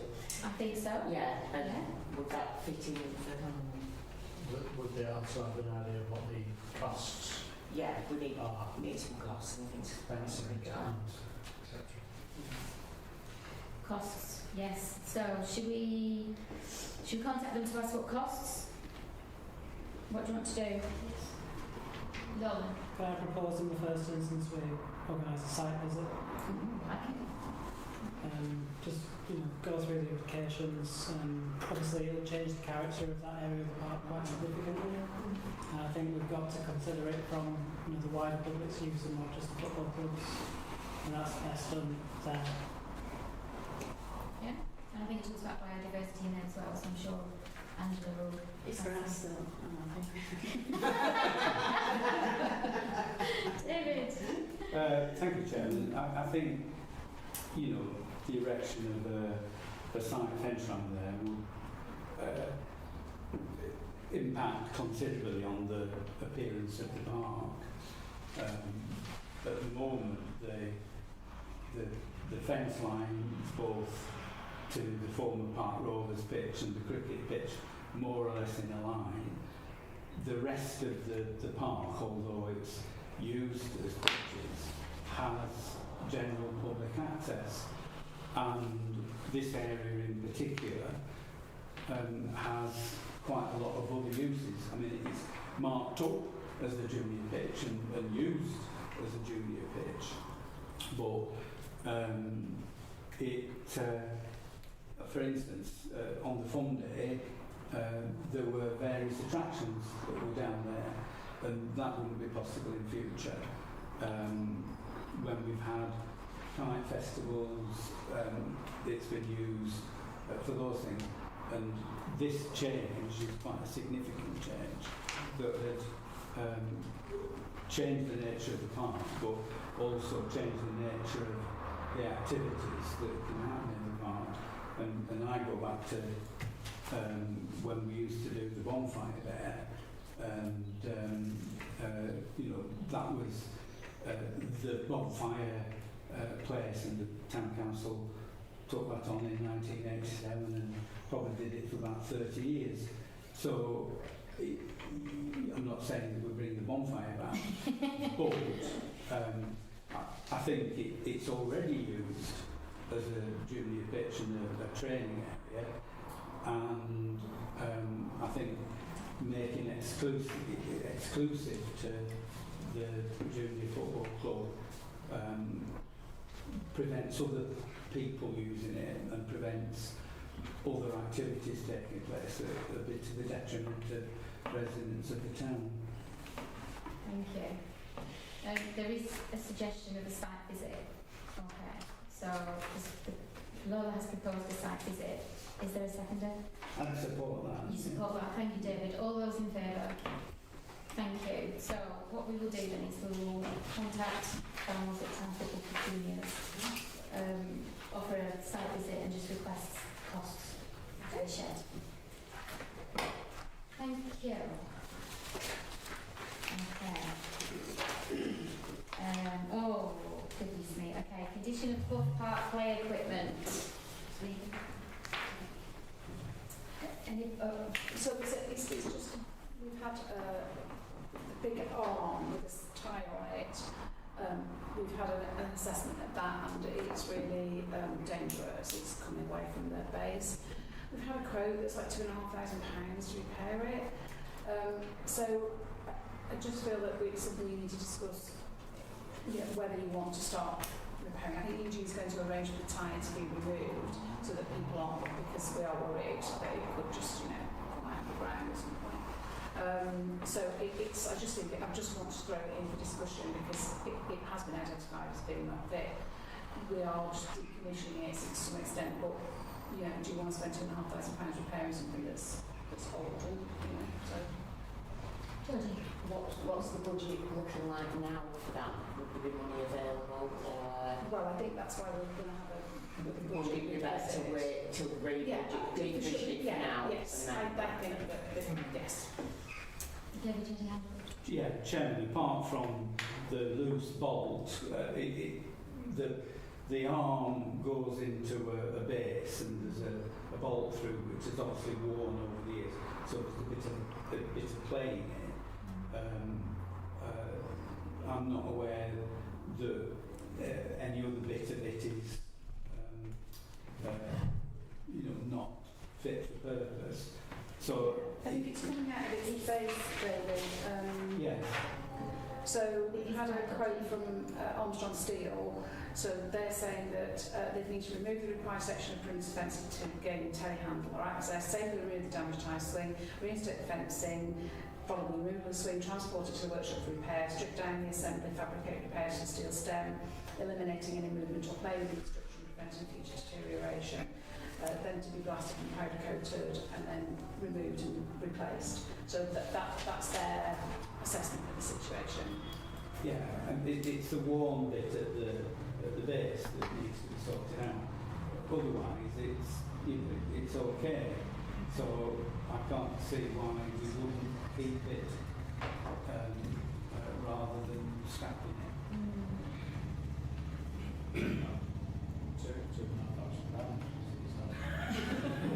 Well, if that, I mean, obviously, because of the value, we'd have to get a second quote. So yeah, I mean, we can get other quotes for it. Or I just thought it was worth floating, what to do in the... I think, sorry, I'll come back to you in just 1 second. So we talked about doing a site assessment of codes, didn't we? Do we need to do the same for Clough? Now we've got the committee set up. Do you think the committees could potentially schedule going and checking these parks? It's an office basis, is that? Yes, we can. Okay, so Angela. I think an audit view of all the parks would be useful. Yeah. Because even station on 26 David Drive because I'm there every day. It's not great, you know. We're not mowing around it as we should be doing, that's our responsibility, but you know, all the soft surfaces shrunk away, the grids weren't quite right, they're just not great at all. I mean, as the gentleman earlier said, I think people that live in do litter picking and keep them under control, that's fine. But, you know, for a town our size, our parks don't match what's going on in other towns. And I think we're not going to solve it today or this year again, but I think we should start putting it in the plans for the future to have better facilities for people to gather. You know, you go to other towns and the kids are all out on the parks and you don't quite see the same in parks around Barnoldswick. Thank you. So the proposal from Angela is that we delegate to open spaces and ask them to do an assessment of the parks. That's the proposal. Seconded by Callum. All in favour? Chairman, that did put me on the Oh, sorry, Dave. Somebody said, well, it's going to cost £2,500 to replace that item of equipment. Well, that's Might one quote. cost- Take that out of the That's one quote. Yes, £2,500 to repair it. To replace it, it'll probably be £12,500. So, you know, it's a useful piece of equipment, and it's in otherwise, other than this fixing point, it's in decent nick. Yeah, and I think what Angela's saying is that we need to look at all of the equipment in all of the parks and have a look to see, okay, let's invest in our parks and bring them up to a better standard than they currently are. I think that's what she's saying. Okay, so, sorry, Callum. This item of Club Park, while we're assessing it whether to repair it, but we removed the tyre from it to prevent it being used. It's going to happen. Yeah, Eugene's going to arrange for the tyre to remove just in the short term so that we'll just mitigate our risk of anybody, you know, being injured or whatever. It just seems like the safety policy, and then when a decision's made, we can make things happen. Lauren. I mean, you know, all well and good doing the review of the parks, but I think, you know, it's quite eminently sensible to do the repair at the same time. I mean, we can authorise up to the 2,500 if a cheaper quote can be got, and that would obviously be our I mean, we can look for other quotes. I think these people have used for a number of things, so we can look into who might also supply quotes. So, I mean, I'd move that. Thank you. All in favour? Thank you. Okay. Oh, Bill and Ben. I've got 2 spiders in my house at the moment, and I've named them Bill and Ben, much to the demise of my husband who hates spiders, but anyway. So Bill and Ben Planters, Gladstone's logo. Yeah, so I've just had this passed around. Literally nothing to do with this request because the Bill and Ben Planters, Gladstone's fill them up and plant them. They put requests in that would it be possible for them to have their logo on the planters. I don't know where the council stands on that kind of commercial thing, so I thought if we bring that, then we'll know for everything else that, or if anything else like that comes up, I suppose. Callum. I'd say they've done the work, yes, we paid them for them, but they've done a good job, they look amazing, the reviews we're getting already in London in a couple of days. I'd say from their logo on side and say these were planted by Gladstone Gardens, no problem. David. Chairman, I would support there being a sign saying that these have been planted up by Gladstone Gardens.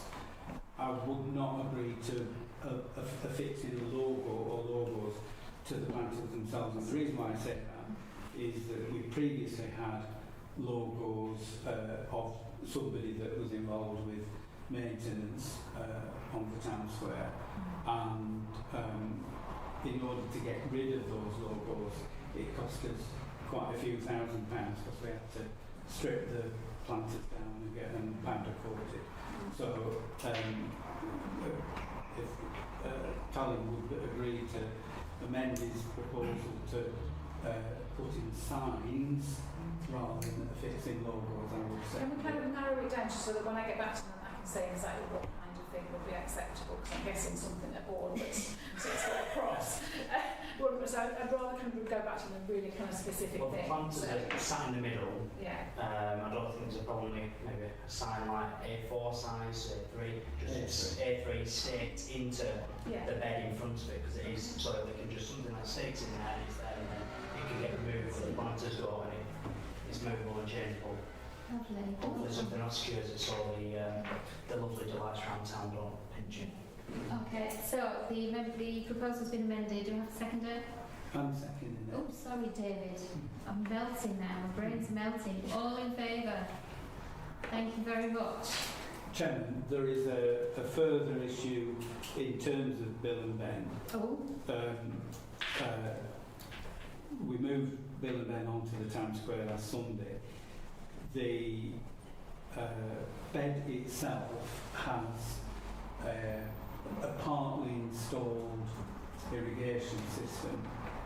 So there's water to each of the beds, which terminates in a valve box, and there's a timer in each of the beds. Myself and another Bloom volunteer put part of an irrigation system into Bill and Ben themselves, so there's pipe work within the structure of the tower planters which needs connecting, and then the timer's set so that the planters can be watered automatically rather than having to be done manually. And what I'd like to see, Chairman, is the agreement for commissioning somebody to actually do the last bit, the missing link as it is, and actually commission the irrigation scheme so that I don't have to go out with a hose pipe and clamber up them and water them as I've done. For a while. Yeah, I mean, it sounds sensible to me. We've got a plumber we use here who can just go. Clerk, do we have a plumber? Not to my knowledge. Can we find a plumber? Well, Chairman, yes, we do have a plumber, and it was the plumber who came here to deal with the hot water tank that actually put the valve boxes in. So Samuel? Or Samuel? it's drivers. Oh, it's that did drivers. it. Yeah. Okay, there we go. So We got there. Yeah. Yes, good. I like that. I'll second that. Thank you, Just get Carol. drivers to finish off the installation, see if it's started. Thank you, Carol. All in favour? Thank you, everybody. And can I just say a thank you to David and to the Bloom team for moving the planters onto the square. I think the comments and the feedback that's been received they are absolutely stunning. So I just wanted to give them thanks. Okay. Books repair. Okay, so this kind of came up a little bit last time, didn't it? The books requires some repair in the area that is it Liam? Yeah. Uses. It's a total of £4,750. Kendall is asking for a 50% contribution. How do we feel? What, David? Chairman, can I propose that we do not agree to pay 50% of the costs? The situation is that following a major refurbishment of the property 30 years ago, whenever it was, the Borough Council have used part of the building free of charge for the town centre hand sweeper. They don't pay any rent, they pay a contribution towards the utilities costs, but that's it.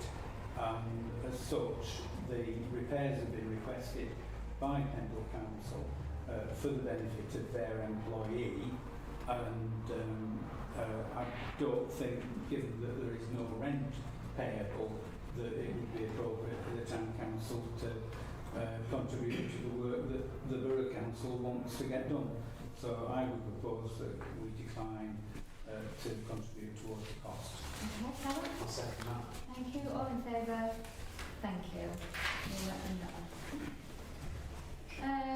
know. Okay, so we've come to the end of the agenda. We've got the agenda point 13.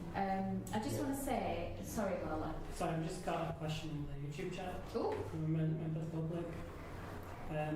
Good idea to upgrade the town centre toilets. However, in the meantime, can we please could you please update me on the repair of the disabled toilet door?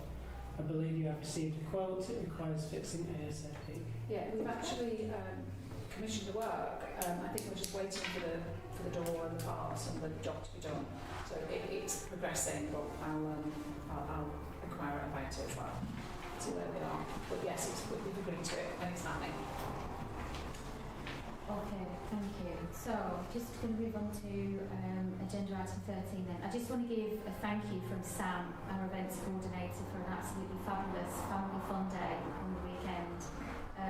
My goodness, that woman's amazing, isn't she, what she puts together and how she pulled it all off. Unfortunately, the weather, didn't dampen spirits too much, I don't think. So I just wanted to put on record thank you to Sam for the fabulous event. Going to move on then to 14, exclusion of the press and public and press. Request to exclude the public per schedule 12A of the Local Government Act 1972 owing to confidential nature of the business Data Protection Act 1998. John? Close. Thank you. Dave, thank you. All in favour? Thank you. Thank you very much. It's very interesting. Thank you. See ya. Cheers.